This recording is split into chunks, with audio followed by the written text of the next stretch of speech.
Hey everyone, welcome. Today we're diving into a really big idea from one of philosophy's heavy hitters, Friedrich Nietzsche. We're going to talk about his huge worry about a world that's run by machines. Okay, so let's just jump right in.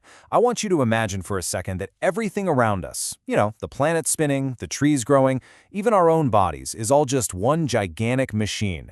Like a massive cosmic clock just ticking away, following a perfect, unbreakable set of rules. Now, in a world like that, everything would be super neat and tidy, right? Every little piece has its place, and every action causes a totally predictable reaction. There are no surprises, no messiness, just perfect mechanical order. Kinda sounds simple, maybe even a little comforting. But what if all that perfect order comes with a hidden cost? Well, for the philosopher Friedrich Nietzsche, this idea wasn't comforting at all. It was pretty much a nightmare. He saw a massive problem lurking inside this perfect machine, and that's exactly what we're going to unpack. So to really get inside his head, we gotta learn one of his secret code words, blinde Mechanik. That's German for blind mechanics. This was his way of describing a universe that's just a machine, with no purpose, no meaning. Just a giant engine running senselessly, on and on forever. And this right here, this really gets to the heart of what Nietzsche was talking about. He saw two completely different ways the world could be. On one side, you've got the machine world of blind mechanics. It's predictable, sure, but it's totally meaningless. On the other side, you've got a living world, filled with what he called artistry, a world that's creative, that makes its own rules, and is just bursting with meaning. His choice? Oh, he was all in on artistry, no question. And for Nietzsche, this wasn't just some far-out cosmic idea. He saw this machine-like thinking creeping into the real world. And one of his biggest targets was something we all know very, very well, the school system. He actually wrote that schools were in serious danger of becoming factories. He saw them turning into what he called an education machine, or Bildungsmaschine. And trust me, he was not paying them a compliment. And here it is, our second secret code word, Bildungsmaschine.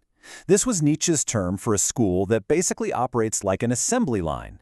It's not a place for creating thoughtful, unique people. No, it's a factory for churning out useful, obedient workers.